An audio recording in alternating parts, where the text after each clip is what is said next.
All right. Well, good afternoon, council members. This is our July 18th meeting of the Interagency Council for Ending the Achievement Gap. And today we're going to focus on having informal discussion on legislative changes this past session that affect the council's work on closing the achievement gap. We're going to brainstorm future goals the council should be considering that align with our mission. So before we begin, we're going to go to the roll call. So Kari, would you please go ahead with the roll call so that we can confirm attendance, please?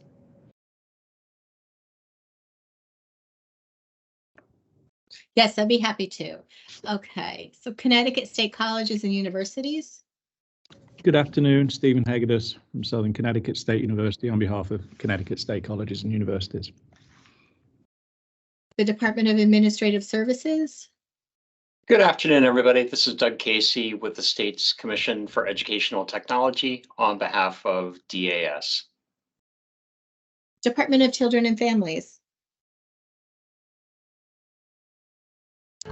Good afternoon, everyone. This is Michael Williams, Deputy Commissioner, Department of Children and Families. And the Department of Economic and Community Development. Good afternoon, everybody. This is Tekoa Omar Atunu, the Arts Education Manager for the Office of the Arts, representing DECD. Department of Housing.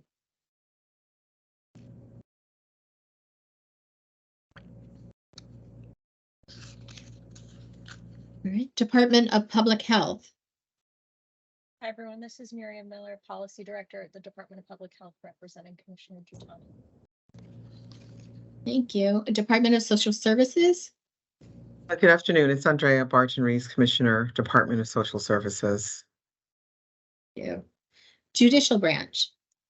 Hi, good afternoon. This is Patricia Nunez, a Regional Manager for the Court Support Services Division, representing the Judicial Branch. Office of Early Childhood. Good afternoon. This is Elena Trueworthy. I'm Deputy Commissioner of the Office of Early Childhood, here for Commissioner Bai. Thank you. And Maggie Adair, Communications and Legislative Program Manager. I'm attending just for the first hour. I apologize. I don't have to leave. Thank you, Maggie. Office of Policy and Management. Good afternoon, Holly Williams. I'm the Fiscal and Policy Section Director for Education and Workforce Development within the Office of Policy and Management. And the State Department of Education. Thank you, Kari. Charlene Russell Tucker here, Commissioner of Education, and my background is a little blurb. I'm traveling today, but didn't want to miss a meeting, Lieutenant Governor, so I was pleased to be here. And I have other staff members here. Good afternoon, John Fresinelli, State Department of Education, Director of the Division of School Health, Child Nutrition, and Family Services. Okay. Very good. Thank you so much, Kari. We're going to take a moment to return to take a look at the rest of the agenda.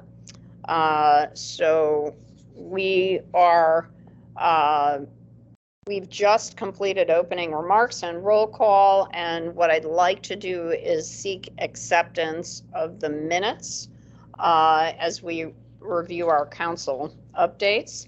And after the updates, we're going to go right into our roundtable discussion, where we're going to welcome the active engagement of all of our council members. So please feel free to jump in with any questions or anything that you want to add that is relevant to the discussion. And we're then going to review the rest of our 2023 meeting schedule. So first, we'll start and ask if anybody has any questions about today's agenda. All right, I am not seeing any, so we're going to move on to follow-ups from our last meeting. We last met on March 7th, 2023, when we reviewed the state's response to health and respiratory illness in children, and the success of the Learner Engagement and Attendance Program, or the LEAP program. The minutes of the March 7th meeting were circulated to the council in draft for your review. We did not get any suggested edits to the minutes, but if you have any corrections or suggestions that you want to make at this time, please let us know. I'm not seeing any. So let me ask, since I don't see any objections to the minutes as written, if without objection, if we can accept the minutes as final, we will go ahead and do that. And I do not see any objections. So seeing none, the March 7th minutes are hereby accepted as final. And I'm going to ask if anyone has any questions or updates from our March meeting. And I'm not seeing any, so we're going to turn to our roundtable discussion. So what I'm going to do is call on each of our member agencies and see if someone is available to share legislative bills or topics that the council should be keeping an eye on. And so we're going to start with the judicial branch. So judicial branch, anything you would like to share with our group? Hi, good afternoon. So I am not aware of any legislative updates that passed and or are pending to discuss this afternoon, but I do want to lift up and highlight, I do see our partners here from the Department of Children and Families. And I know we've had presentations from the DCF new Juvenile Justice Education Unit, and I'm really pleased to report that there's some strong collaboration and partnerships forming between the branch and our residential centers and contracted residential programs with those staff in that unit. Great. All right. DAS. Good afternoon. Just a quick update on the last legislative session. For context, probably the key point to reflect on with the Department of Administrative Services is significant investments in indoor air quality, supporting the overall well-being of students and staff. Over the last two legislative sessions, there's been a combined investment of $450 million between ARPA and state bond dollars toward indoor air quality improvements in schools. So insofar as overall well-being of students and staff, there's that to remark on. Plenty more details there in terms of when funding will be available for schools to apply for those grants. And also noted during the last session that there were allocations toward interdistrict magnet schools and grants and aid to alliance districts as well. So again, plenty more. As we all know, the implementer bill and all those details are there for folks' reference, but just wanted to note those two initiatives, and then an evergreen initiative that we're leading, a federal program around digital equity to make sure that students have access to technology inside and outside of school for learning. Pause there. So thank you very much, Doug. And I'm glad you mentioned the HVAC grants, because the governor and I went to Waterbury. I was in, I want to say, Guilford, East Lyme, and Stamford as well. And then we learned that, of course, there are many districts that applied but didn't get those tranches of funding. So what is the status of the schools that had wanted funding for those projects? Yeah, Lieutenant Governor, I would have to defer to my colleagues who oversee those programs directly to the Commissioner, Commissioner Gilman. But I can certainly take that back and loop around. This not my area of expertise. Yeah, because, you know, I do think that that's really important because we heard some stories from folks about air quality when we were in Waterbury with kids and teachers who literally were sick because of air quality. And so, you know, whatever money we have should be going out the door to help all of those districts that need it. And, you know, we should be working with school districts to make sure they have whatever paperwork they need to, you know, document for our purposes, but so that they can get the money and you know, get their schools fixed. We should have a sense of urgency about that. Yeah. So I'll look forward to the update, you know, when you have. Will do. And I know this is a top priority for Commissioner Gilman and her team. So we'll get back to you soon with those details. Great. All right. Is that it for DAS? That is. All right. DCF. Yeah, hi, good afternoon again, everyone.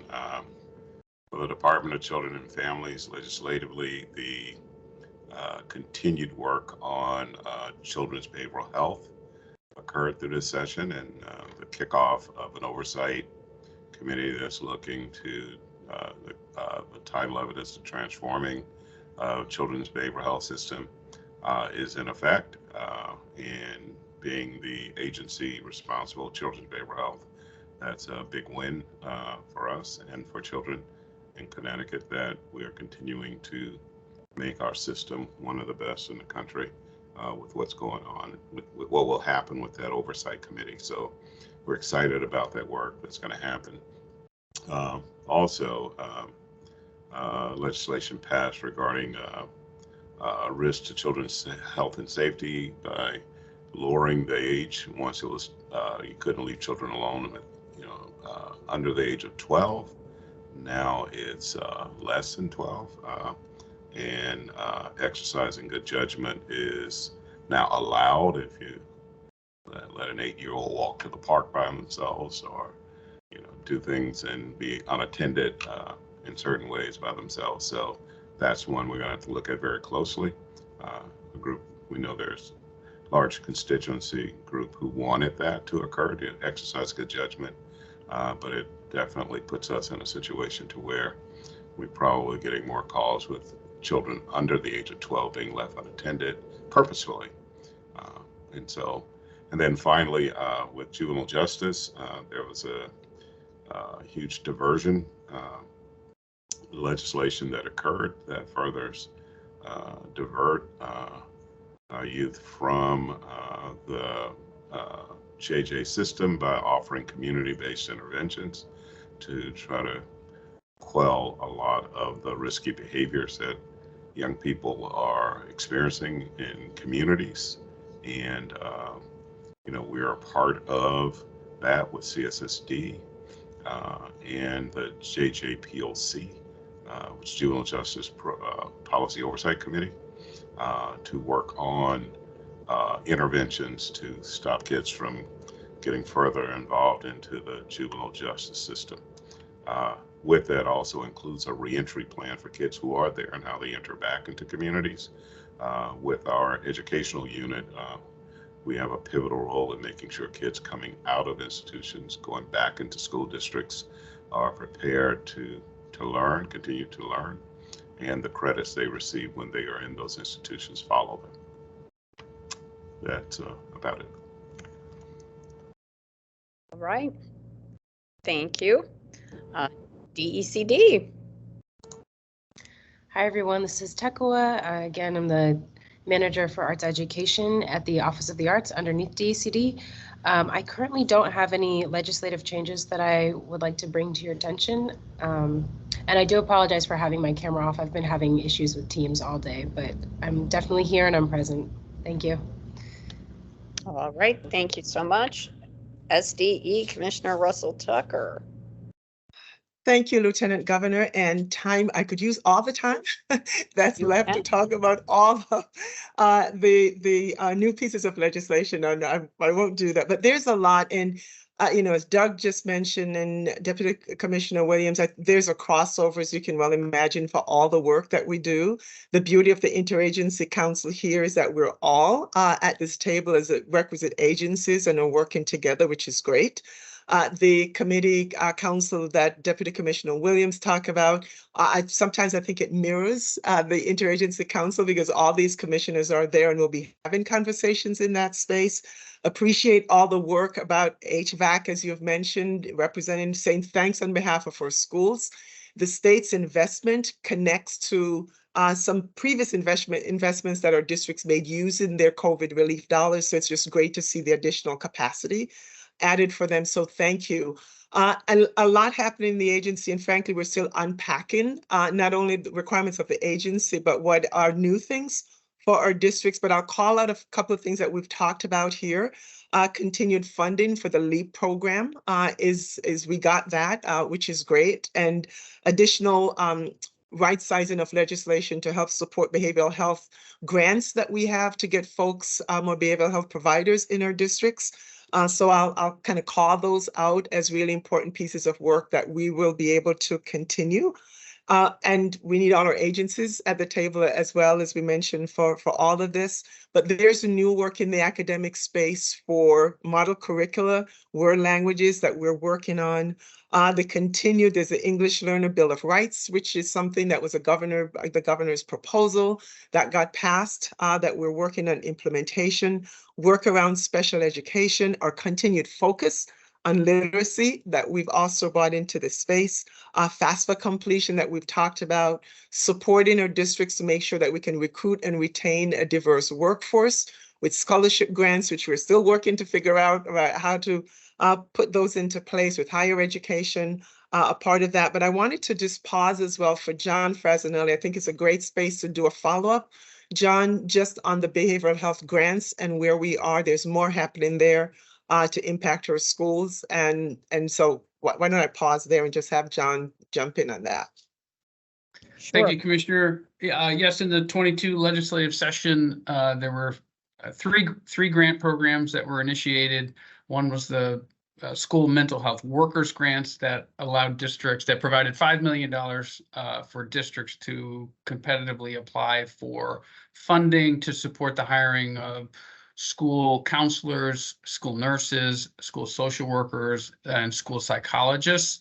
And this legislative session actually corrected an issue with the language in the 22 section that allows the districts to continue to use that funding through the end of the American Rescue Plan Act period of performance. So instead of having to give back their money at the end of each fiscal year, they're able to use those funds through the end of 2026, which is a great help to the 20 districts who are receiving those grants.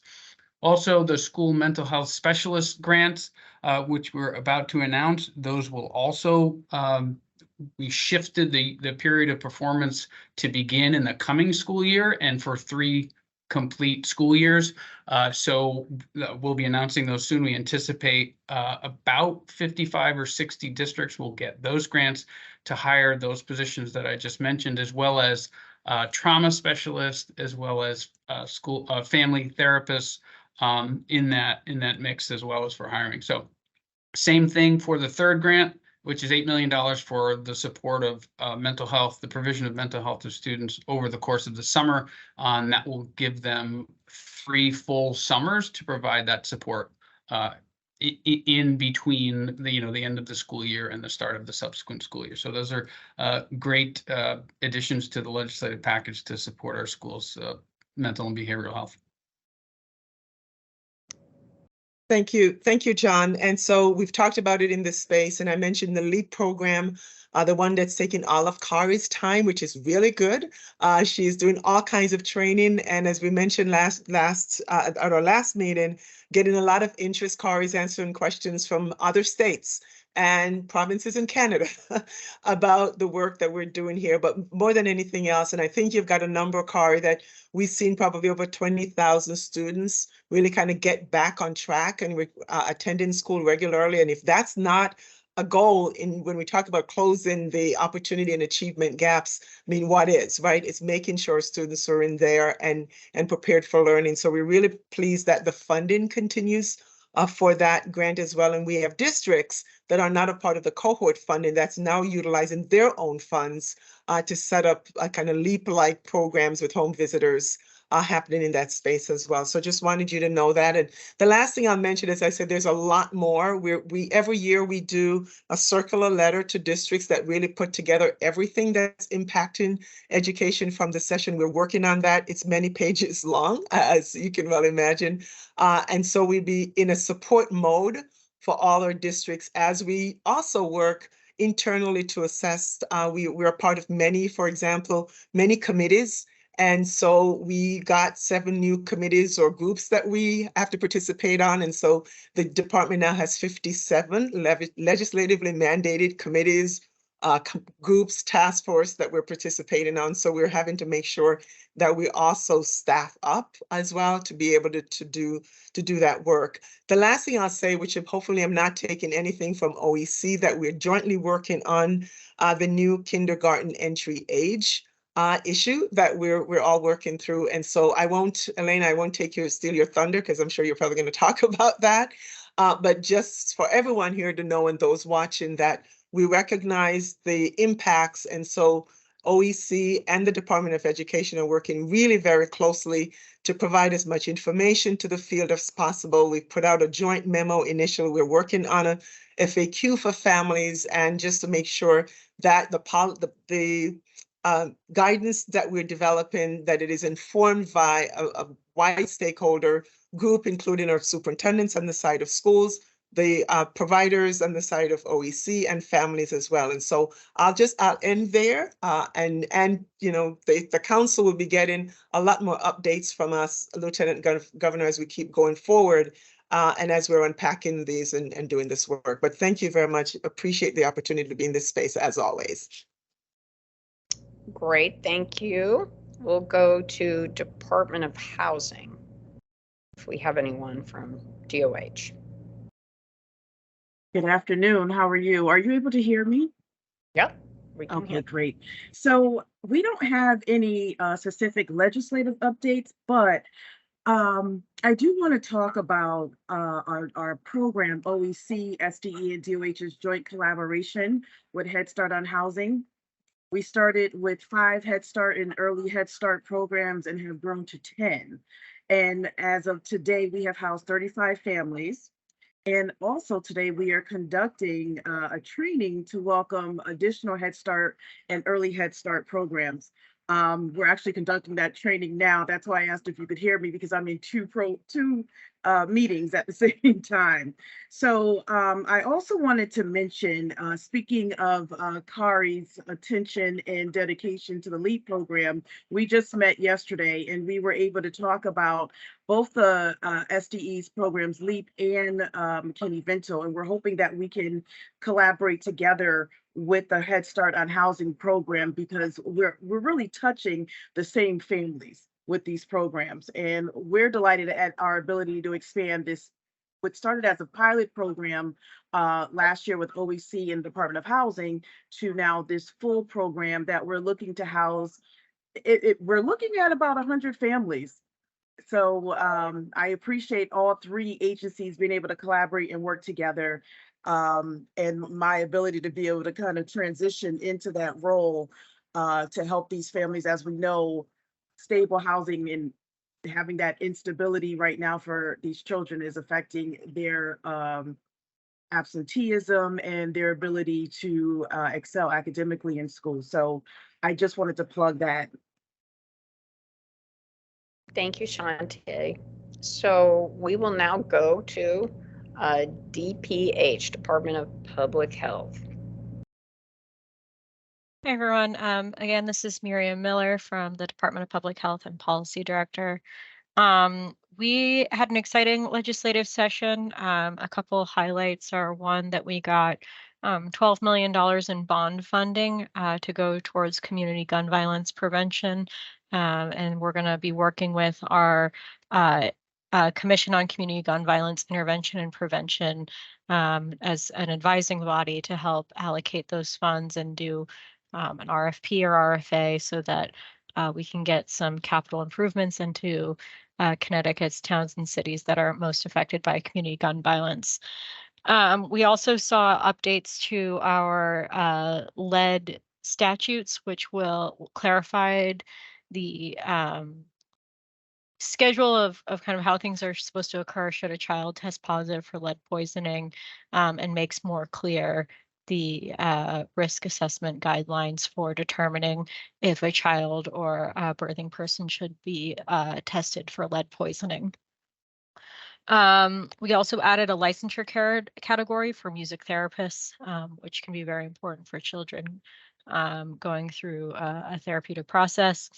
And then most notably, we passed the Governor's Bill 986 on maternal health, which creates a licensure category for birth centers and allows birthing people to have more choice with regard to where they deliver their child, with the hopes of improving maternal health outcomes, which will translate to improved outcomes for children as well.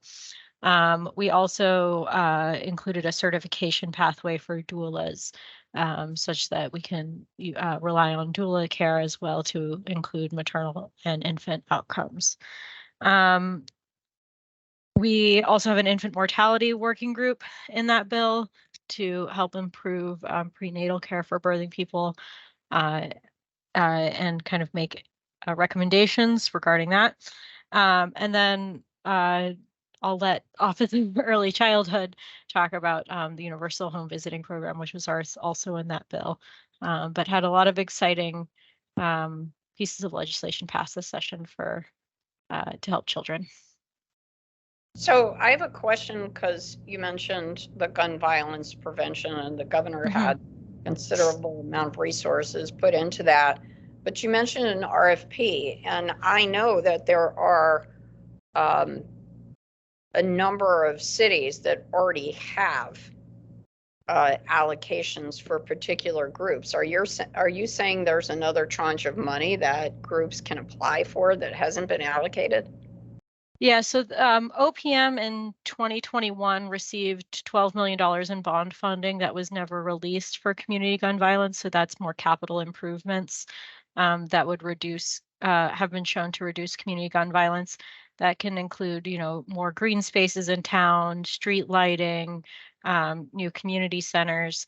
And this session, that money was reallocated to DPH to be distributed under the advisement of the Commission on Community Gun Violence. And so we need to work with the commission to release an RFP to get that money out the door. So it's bond funding rather than general fund or ARPA funding.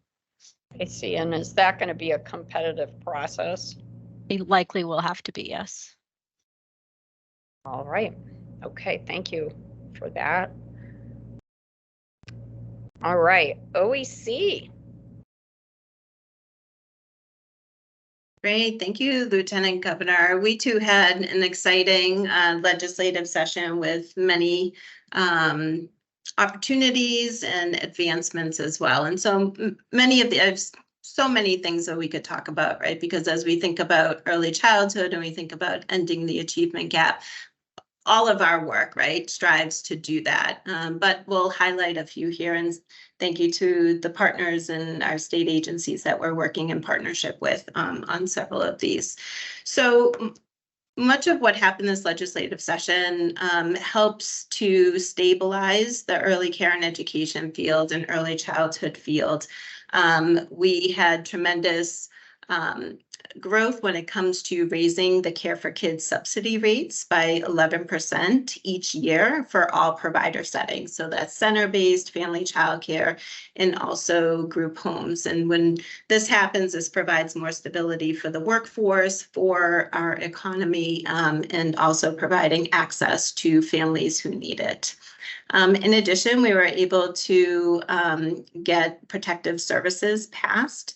So this includes for 3 populations. So families experiencing homelessness as defined by McKinney-Vento will now have access to Care for Kids subsidy, along with foster and adoptive children and families. And thank you to our partnership with Department of Children and Families and Department of Housing on this work as well.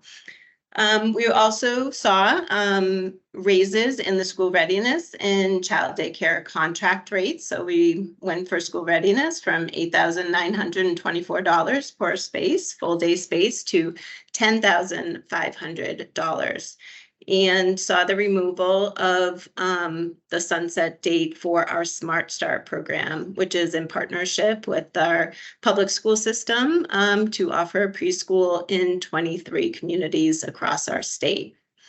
We also were able to experience advancements when it comes to families. And so we have OEC parent cabinet in statute, which is really exciting, which is our advisory body statewide to the Office of Early Childhood of a group of parents to ensure that we are working with the family perspective and improving our systems and supports, in partnership with families. We had $2 million passed for local early childhood collaboratives. So especially during COVID, really realizing the importance of families and their role in helping to share information, to connect with other families, to really help families navigate the systems of early childhood. And so these local early childhood collaboratives will be able to focus on high need areas within our state to strengthen that aspect of their work.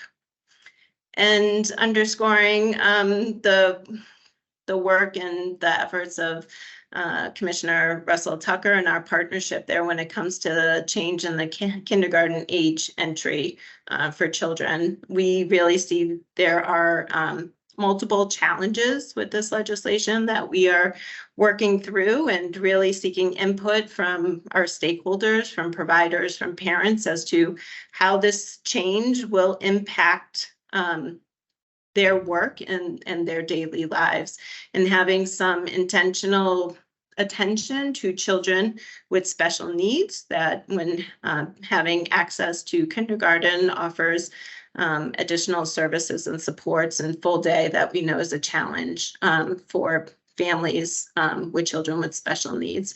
We're approximating that 9,300 students will no longer be eligible for kindergarten in the fall of 2024. And so as we think about that, we know that there are, we have to ready our early care and education field to be able to serve and support those additional families that will not be automatically eligible for kindergarten come 2024.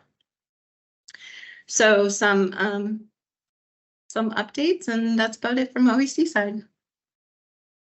Well, great. Thank you so much. DSS, Commissioner Barton Reeves. I think we saw you earlier. I am here. Thank you. Thank you, Lieutenant Governor. We have many, but I have 2 that I will highlight. The first is we were able to get the passage of the community health worker bill, which would allow us to bill Medicaid directly for the work that's done by the essential workforce of community health workers. There wasn't any funding necessarily associated with that, so we're starting to do the work to identify funding sources so at least we can build out a structure as to what we think, along with our partners, we have many stakeholders and partners, would be sort of the best and highest purposes that community health workers can serve in our communities. They're already doing fantastic work, but we know that there's more opportunities, so we're looking forward to doing that. And then the second that might be more tangential, but we think does really help to address the committee's long-term goal of closing the achievement gap is we are working on a justice-involved waiver with Medicaid. So what that would mean is that if we can get this demonstration waiver approved, we would then be able, along with our partners at DOC and DAS, and we have a lot of partners working on this, to be able to support people who are going to be soon released from incarceration so that they can access their benefits, their housing, SNAP, and Medicaid and the like, so that when they return to the community, they return in a much more financially stable environment than they would if they were released and did not have those supports. We know that there are, and I'm looking at Deputy Commissioner Williams, who wouldn't know that, there are a number of families who are simultaneously DCF involved and also have maybe one or more parents that are involved in the criminal justice system. And that's true for many, many of the parents that we support. So this really allows parents to come back into their communities, be more actively engaged, financially stable, and be able to re-engage with their children as parents much earlier on than if they were struggling constantly to get access to resources. So we're excited about that. We're doing a lot of work. It's moving very quickly, and we're hoping for quick approval by the Centers for Medicaid and Medicare Services, which is CMS. California has already submitted a very similar proposal, and we are using that as a model. And other states are also filing them, and we've been encouraged by CMS to do that quickly and comprehensively. So that's what we're doing. So I think those are the two highlights from this session. Great, thank you so much, Commissioner. We'll go to Connecticut State Colleges and Universities. Thank you, Lieutenant Governor. Can you hear me? Yeah. You're good.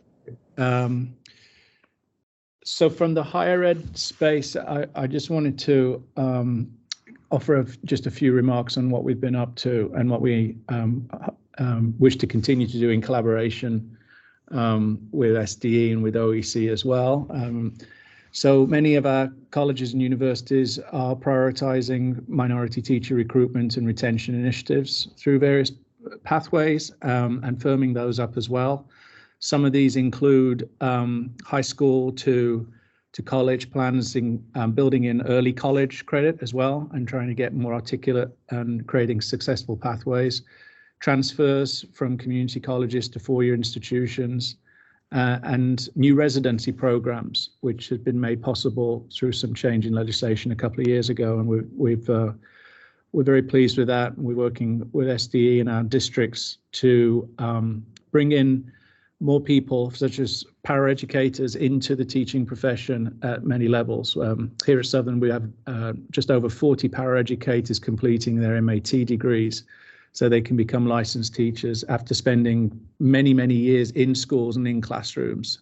And that comes with financial support and mentorship from the districts. How this connects, I think, with other programs that we're hearing, there still needs to be affordable housing needs to be part of that equation going forward, and discussion there. So Commissioner Russell Tucker mentioned in her many successful things that are coming out of this legislative session, the scholarship grants for teachers and working with higher ed, and we look forward to seeing how that work come to fruition. I'd also just wanted to add that Chancellor Cheng, I'm sat in his suite because I have a meeting with him afterwards, is convening a working group to address the needs of the state, especially in areas of teacher preparation and education, and more details to follow there. But I just wanted to let the group know that, and more to follow. Earlier in the year, a legislative task force of higher ed leaders, State Department officials, community leaders in early childhood development, prepared a list of recommendations to the Education Committee in March. That task force examined how to encourage equity-based practices in early childhood education, preparation and professional development. Secondly, ways to address inequity in access to employment opportunities and compensation in the early childhood workforce. Third, looking at a feasibility of a new co-authored license that offered multiple levels of flexibility for ranges of ages, settings, and roles in that field. And fourth, the workforce demands in the state related to the need for early childhood educators providing childcare services for infants and toddlers, and children up to ages 6. Many of these recommendations were taken up and part of the Office of Early Childhood bill that we just heard on in part. So that we believe has been very successful. And in summary, touching on some of the work that is being conducted here, the larger picture for us in higher ed is ensuring an equitable, diverse, and high quality teacher and educator workforce. And with that, we can serve the needs of all of our students in Connecticut. So lots of work still to be done and in collaboration with many of the agencies here. That's my quick update. Thank you, Lieutenant Governor. Thank you so much. We are going to go to OPM. If anyone from OPM. Yes, Holly Williams, thank you. Thank you, Lieutenant Governor.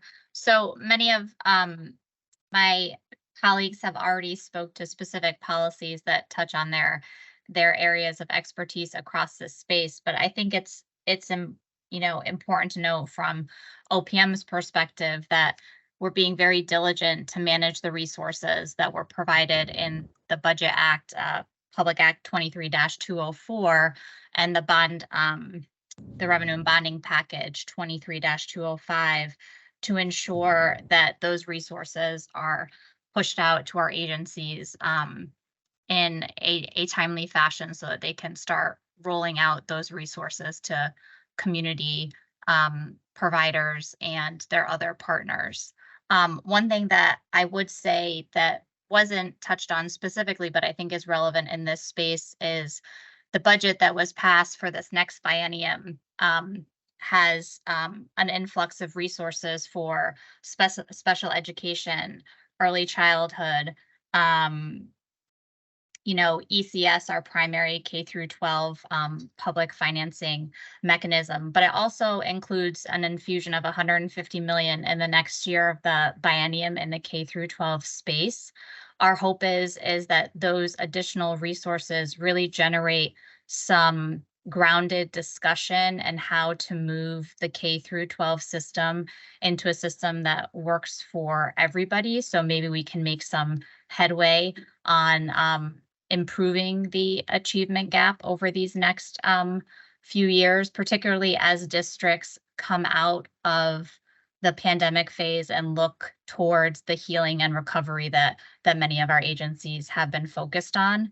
One of the things that OPM was fortunate to have built out a little bit in the most recent budget was our data analytics department, because if it's not known to you, but definitely known to your staff, the federal resources that came into the state related to COVID required a profound focus on evidence-based practices and data collection and data metrics, and focusing on a conversation with regards to outcomes. And data is only great if it's used effectively, shared with partners, and then consumed in such a way that it can effectuate positive policy changes for the constituents that we serve. And so we're excited to be able to invest earnestly in those efforts in OPM so that we can help support our sister agencies and get information and data out there in a way that can be used to inform policy, so that everything that we've learned with this infusion of federal funds can be applied appropriately in this space. So that's definitely something that we're excited about and focused on. And I'd be remiss if I didn't say that one thing that I thought OEC is working on is the Blue Ribbon Panel on childcare. I think we are really starting to focus on, and it is definitely evident in the budget, that in order to effectively have children move through the education space, we have to start very early and very upstream on ensuring that education is thought of from the moment that the child is brought into this world. And I think that we're really starting to think through system reform. We're connecting housing to the conversation in a thoughtful way with the Housing Head Start program. And so we're really starting to look at how do we buttress the whole child so that they can be successful in their educational pursuits, and the budget definitely speaks to that. And then in closing, the last thing I would say, and this actually speaks to something that Doug Casey started with, but Public Act 23-167, which is an education transparency bill, includes a task force on school air quality, but it also includes a task force on education financing. And I think that, we'll have to pay attention to how those conversations evolve so that there can, we continue to root investments in policies that are data driven and really build off of some of the system conversations that we've been having as we pull out from the pandemic. So I will close with that. And I think it is important to say that this bipartisan budget that was passed, and somebody can tell me if they've ever seen anything more bipartisan than what we had this year, with 35 of 36 senators and the vast majority of House members voting in favor of the budget, invested significantly and historically in early childhood education, K through 12 education, special education, ECS, particularly for alliance districts, both for 2024 and 2025 in ways that, towns and cities and alliance districts have never seen before. And we invested more in community colleges, huge at UConn, and also in our state college and university systems as well. So I think that should put a exclamation point on the discussion that we're having, because I think the budget was very good news to just about every aspect of education in our state. So I want to thank everyone for identifying some of the legislative highlights and to bring those forward. Commissioner Tucker's hand is up. Oh, sorry. Please go ahead, Commissioner. Sorry, I was on a roll. And sorry to interrupt you, Lieutenant Governor, but Holly, thank you for putting in the space the issue of being able to have evidence that what we're investing in is working. And so I appreciate that, and just wanted, for the good of those here, and we've talked about it here before, and the reason I didn't talk about it was because there was no state funds yet, and I'd say yet, towards that. But what our nation leading work, our research collaborative in Connecticut that brings together, we've talked about it here, private and public higher ed institutions that's working and standing right alongside us, so we can answer the question about what is working based on the investments. And so it started with the COVID dollars investments to say, how do we know it's working? So we can make the case for sustainability, and it's now broadened beyond that to a lot of the work we're doing here in education, which has frankly gotten national attention as well, where other states are now looking to this same model to look at what's working. And I've always made the case, kind of the so what. We've done this, we've done this, we've invested here, so what? And that is answering the so what question, which is so important. So I just we have those research models, we have the work that's already done, like LEAP. That's why we can talk about it with confidence that it works. And others that are in the pipeline, or summer investment or summer enrichment investments, third year, that we now have information. We have information that we've used actually to inform how we've been building the program year after year. So Connecticut is now seen as a state that really is, at least in the education space, which we know will expand across the board, to be able to know what's working. So we're talking about things with an evidence base to do that. So Holly, thank you for bringing that forward. I just we talked about it here in the past, but want to put that back in the space as well. That it will be great to see that work that you're doing as an extension of the work that we're doing. We have a plethora of initiatives right now being evaluated by this research collaborative collaborative so we can answer the question about what's working. Then we can make the case for sustaining the investments because we know it is working. So thank you for allowing me to share that. No, that's important, Commissioner. Thank you so much. And I think it's a good segue to our next part of our discussion, which is to turn our attention to the future goals of this council. And we know that the pandemic has changed our academic landscape. More schools were integrated with technology to allow students to have access to school curriculum from home. And now we have to think about how schools are going to maintain that technology, since the technology is going to need upgrading and it's going to need equipment upkeep, which will require funding. So at this time, I'd love to hear from our council members on issues they are seeing come through the pipeline that the council should consider as we look at future goals and ending the achievement gap. I don't know if anyone has any ideas for us.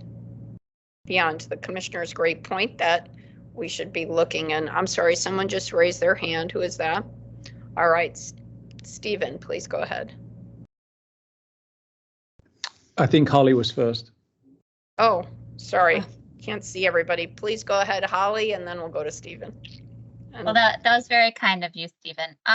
So I would just say that I think something that's important, and this dovetails nicely with how we ended the prior discussion, is that we need to, I think, you know, it would be helpful if in this space we talk about policies and programs that have been put in place that prevent us from kind of doing what they call in the K through 12 space, like the summer slide academically, you know, for students. I think we kind of need to, I think it would be helpful to have us in this space talk about policies and programs that have been rolled out at the district level, such as high dose tutoring, you know, home visiting programs and things like that, that we were able to start up during the pandemic with an infusion of funds. But how do we continue those programs that have been so successful for our students and are paying dividends for them academically and within whatever their family support system is? I think it's important for us to kind of focus, at least have an element that's kind of focusing forward on that, so that we don't slip backwards a little bit into old paradigms of thinking that aren't really going to continue to push our students forward and our families forward in, you know, what is this new space? And then the system connections. It's great to have a pilot program in housing, but it's been so successful for Head Start families. So how do we keep those conversations in all of our housing conversations and all of our food programs and things like that? Like keeping that interconnectedness, I think is important to talk about, you know, in this space as one of our goals, that system kind of conversation. And that's all I had to share. Yeah, and to that point, I mean, we made universal meals available to our students. We'd never done that before, and I have a feeling the legislature is going to realize that that's important going forward. And, you know, we have all kinds of summer programs that are summer nutrition, summer learning, summer at the museum, all of these kinds of programs, free swimming lessons for kids. There's a lot that we could talk about, but, you know, maybe we should for the future talk about all the things we can be doing with our kids in the summer to make sure that they are learning and succeeding and not losing knowledge during the summer. So, Stephen, do you want to go next. Thank you. Yeah, I wanted to explore an idea with the group, but I just had a comment following on from Holly's point when I look historically at performance data and how there have been gaps, sometimes widened, sometimes reduced, there are often policy decisions behind that and macro level decisions that can have longer term impacts. And I just think we need to keep documenting that and this work so that we have a history of how such work is actually impacting those gaps. I can follow up more offline. I think I made the same point last year. So when we're looking at how do gaps get measured? What assessments are we using? Is it time to question those assessments at the academic level? So the idea I just wanted to explore, when I think about in my own work, looking at creating equitable learning in classrooms, particularly mathematics classrooms, that's been my own research. We've looked carefully at transforming how students learn in that space. We're using technology, changing the curriculum, rethinking how we teach mathematics, and looking at ways to engage and motivate learning for all learners whilst in the classroom. And there's been a lot of work done in that area that can show to have considerable impact on all learners. So I'm just sort of thinking aloud here is whether there's space here to think carefully about, is it time to rethink what is going on inside the classroom that is exhibiting some of these opportunity gaps or learning or performance gaps. There is a lot of work that, I mean, it's the whole child. I understand there's a lot of work going on in and around the family, outside, but I'm just thinking about approaching maybe part of this work from that academic curricular perspective and what is actually leading to that. And there's, of course, a lot of work done there with support, a lot of research and professional development done in that space. I've been in that space for a couple of decades to look at particularly those areas of mathematics and science, which often historically have demonstrated here are the gaps right here, and these gaps can continue and have long-term impacts as bottlenecks to future success in education. And national shortages in various areas of the workforce, nursing, etc. So I'll just leave it. I'll pause there. I just wonder if there is space to look carefully at that and across multiple areas, and what kinds of research and is still going on that can address that inside the classroom, the learning opportunities, motivation, and engagement. I'm babbling a little, I'm sorry. I hope that made sense. Well, okay, so to see if I'm not an educational professional, but if the question is, should we be looking at gaps as it pertains to mathematics, reading, science? This is about the achievement gap, so I would assume that this is precisely the place where we ought to be looking at it, and that ought to be a central part of what we're doing. And I see the commissioner has her hand raised, so she would be the expert in this. No, thank you. And Stephen, what I wanted to put in this space is that we also have, I told you there's a lot of new pieces of legislation that I didn't talk about. One such legislation is for us to do a study and look at the assessments that are being administered. And so Stephen, I think that's an opportunity as we're engaging in that work to have a broader conversation about what things look like in the classroom. It's guarding against that there's over assessing students, and what are we learning from that? So I believe that, frankly, so the council don't really have to take that on on its own. But as other work feed into this, that being one of them, led by the department, then that's an opportunity to have conversations here. The same is true that we are embarking on, our State Board of Education required every 5 years to develop a plan for education across the state. That work is ongoing as well. That will come with metrics and all of that I believe feeds into some of the work here as well. So let's continue to have that conversation, I guess is what I'm saying, because instead of them being disconnected and siloed, I think there is an opportunity for us to have a broader conversation across folks here at the council, while at the same time addressing what we've been charged to do as well.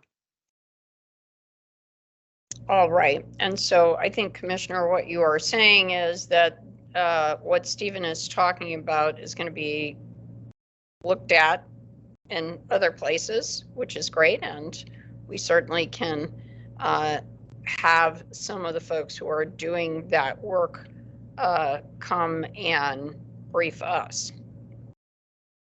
Yeah, All right. I wrote it down. So Kari and I will work on having the Board of Ed come and do a presentation at one of the meetings.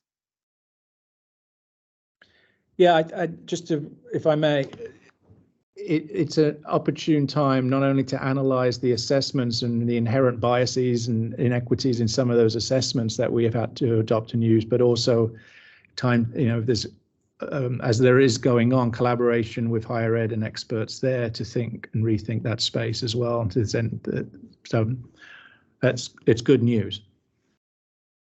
How did I miss all this when now people don't have to take SATs and ACTs? If only that was happening when I was applying to colleges. I missed that. Still plenty of tests left. Yes, every day, Stephen. All right. So we're going to see if anyone else has their okay. Elena. Thank you. Yep, I wanted to build upon some of the earlier statements that Holly made around the exciting work happening and planning of the Blue Ribbon panel. So through an executive order by the governor, a 23-member panel was established to, at the end of December, submit a set of recommendations and a plan to the governor on a 5-year strategic plan for childcare. So this, I think, is really important work that definitely connects to this group, and seeing a way in which we can bring some of this, the work that's happening together with this group as well through updates or through other mechanisms. I think as we think about ending the achievement gap, we want it to not exist in the first place, right? And so to be preventative, starting right prenatally or from birth. And so strengthening and building and growing the early care and education system and early childhood system as a whole with children and families is critical. And so in that work, we're working on issues that are affecting equity and access, fiscal systems as a whole. And I think that's a critical piece of, the partnerships that are being built and that are being strengthened through this work across multiple agencies, and really breaking down those silos of what children and families need is, education, but also housing, also food, right? All of those comprehensive wraparound services as well. And so I think there's a great opportunity to really bring some of these conversations together. And I am sure that this would be a nice opportunity for us to unveil what the commission comes up with to present to the governor, because a lot of the people who are on this part of this group are also part of that Blue Ribbon Commission. So I think that would be really great as well. Doug? Thanks, Lieutenant Governor. I would be remiss if I didn't share a bit of our preliminary plans of the Commission for Educational Technology. We surveyed the K-12 community and have come up with a short list of priorities for our next strategic plan. My desire is, as always, is to look for alignment with the work that we're doing so that it complements and supports the work of this commission and the State Board of Education's 5-year plan. But wanted to share, I put in the link our members to take a look at. I won't read through all of these, but if you take a glance through, you can see matters that are digital in nature, right? This is why the Commission for Educational Technology exists, but I see a lot of really good crossovers here. If we think about equity of access to high quality teaching and learning, looking at the development of digital literacy skills for all students, the security of student data, looking at the role of technology in social and emotional learning and those concerns, as our partners with the Department of Education have so warmly embraced the portal for sharing statewide curriculum and have really just been pioneers in that area, continuing to grow that repository of materials for all students. And Lieutenant Governor, you mentioned earlier the question of sustainability of technology investments. We saw a huge influx of relief funding to help get students equipped with computers and home connectivity. One area that is a huge investment as well, doesn't get talked about as much, as a lot of software that has been purchased and gets renewed every year. So those are some of our big concerns. And then, of course, the topic that everybody's talking about, artificial intelligence, and thinking about how through equipping our students and teachers to understand how to use technology to make sure that these are tools that equip and prepare our students to do things that computers hopefully will never be able to do, that we will never look at students who are leaving school and entering career in college, that they are ready to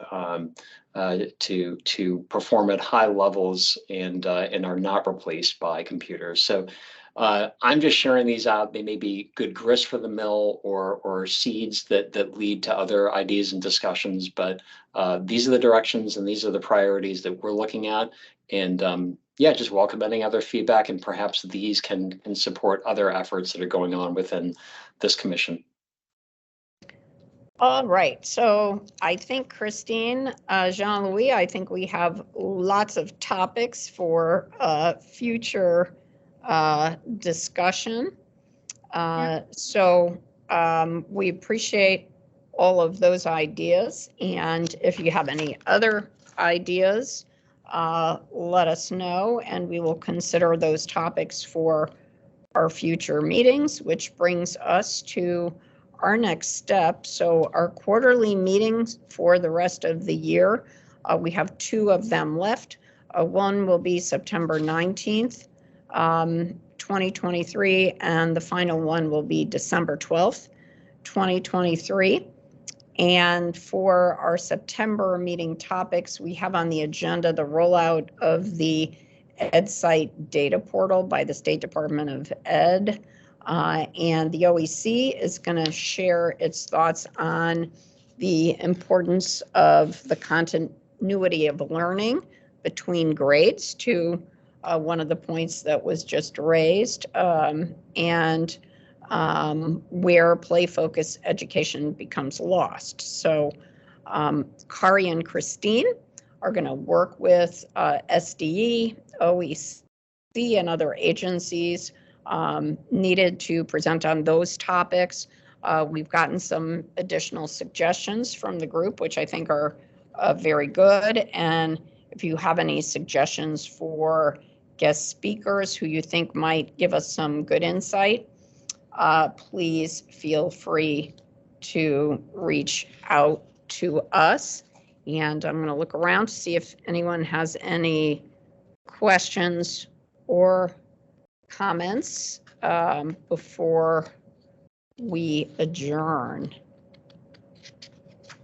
And I'm not seeing any hands raised, so just want to say on behalf of Governor Lamont and I, thank you so much for all of the work that you and your teams do for our state. We are so grateful. We appreciate all the work you put in this legislative session, which I think was very successful. We appreciate your time and talent and dedication, and we will see you next time. And thank you so much for your participation in our interagency council meeting.